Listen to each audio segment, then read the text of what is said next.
Today's episode of Voiced is from r/amethybutthole and is about users who decided to stir up some trouble, a heated argument between an ex and their children, and a controversial babysitting rate. Who do you think was in the wrong? Subscribe if you enjoy.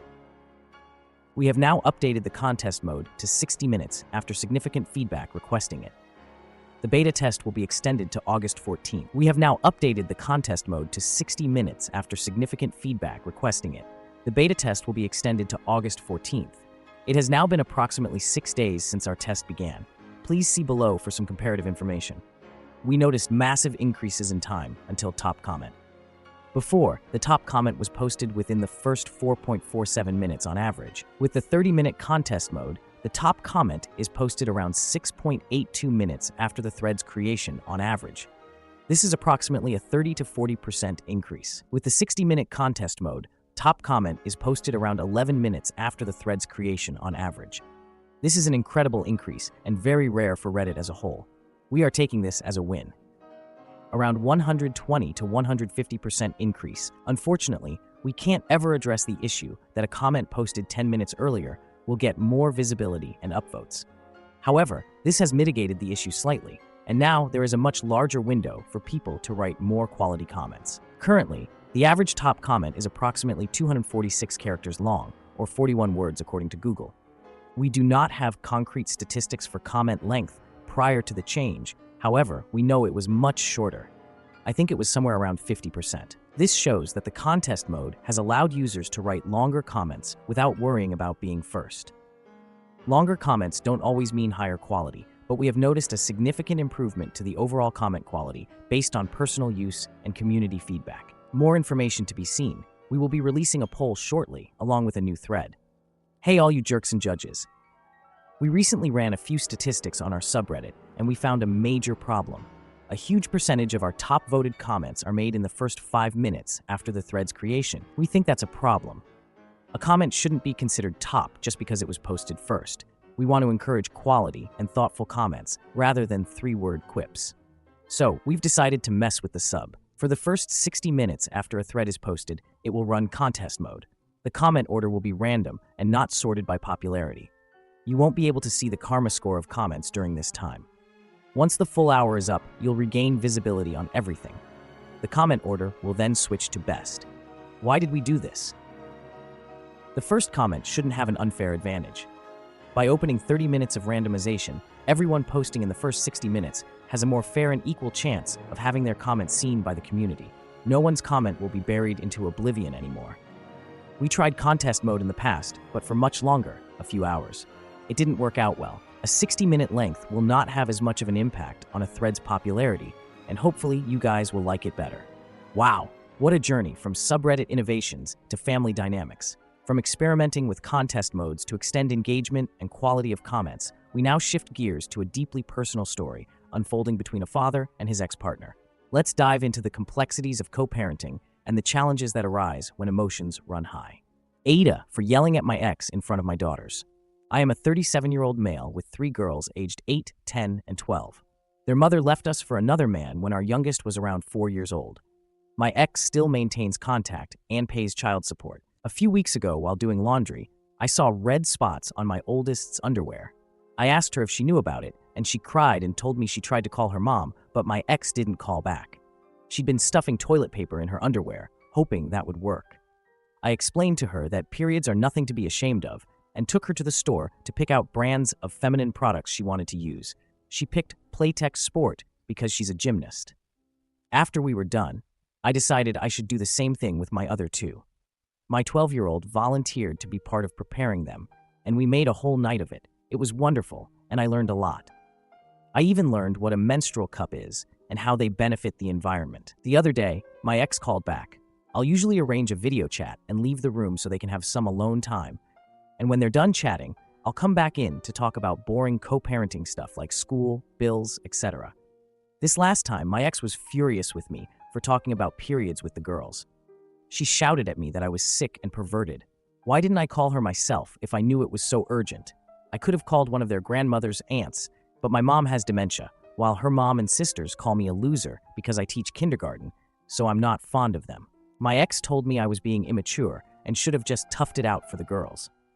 This really upset me, so I shouted back that maybe if she wasn't such a deadbeat and answered her phone once in a while, she could have handled this. I brought up everything she does that hurts them. She hasn't been to a single soccer game, piano recital, or gymnastics meet in 2 years. Every other weekend, when they come home from her house, they go straight to their rooms, only to emerge hours later asking me why she loves her new husband more than them, and what did they do to make her leave. My ex responded by saying I should tell them it's not their fault I couldn't satisfy her, and I screamed, "Fuck you." And she just smirked and pointed behind me, saying, "Look what you did." When I turned around, my 8-year-old and 10-year-old were standing in the doorway crying. It broke my heart. I never shout, so I know I scared them. My 12-year-old stormed in and started screaming at her mom.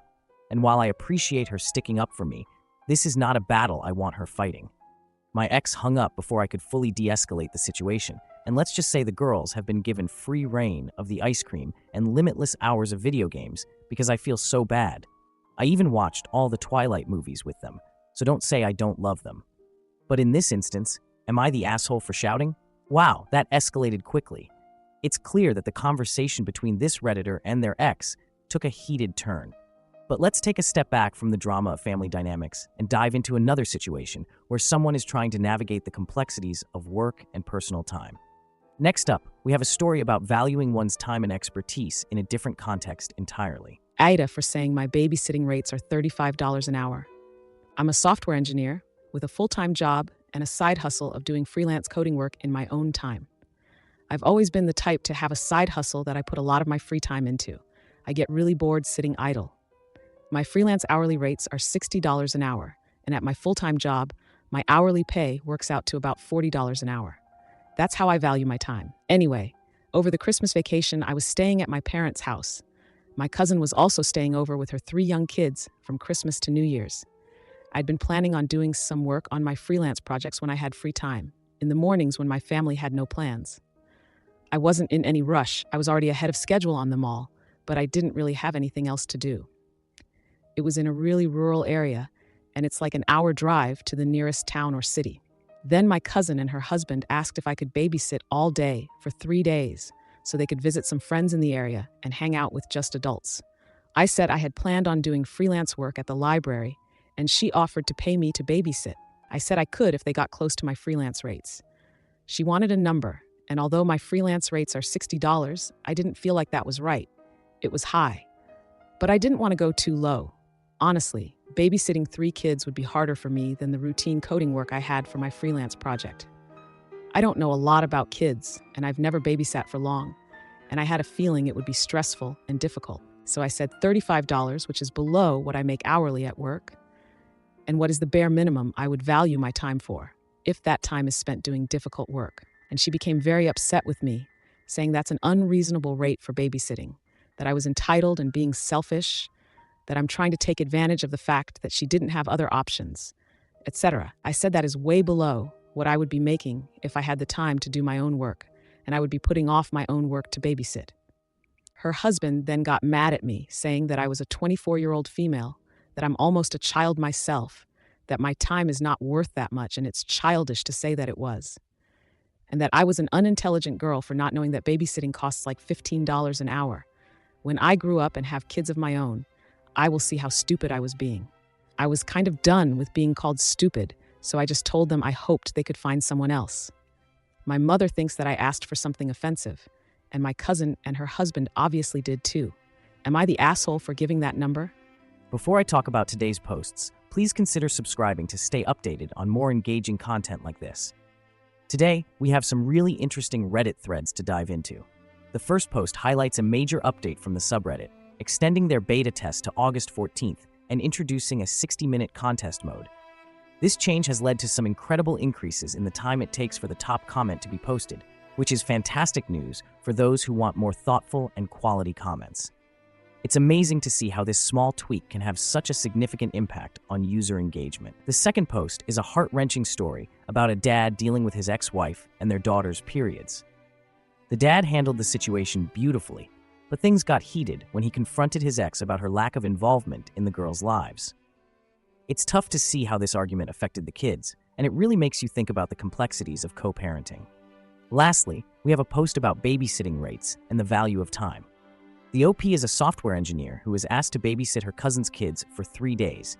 She proposed a rate of $35 an hour, which sparked a heated argument with her cousin and her husband.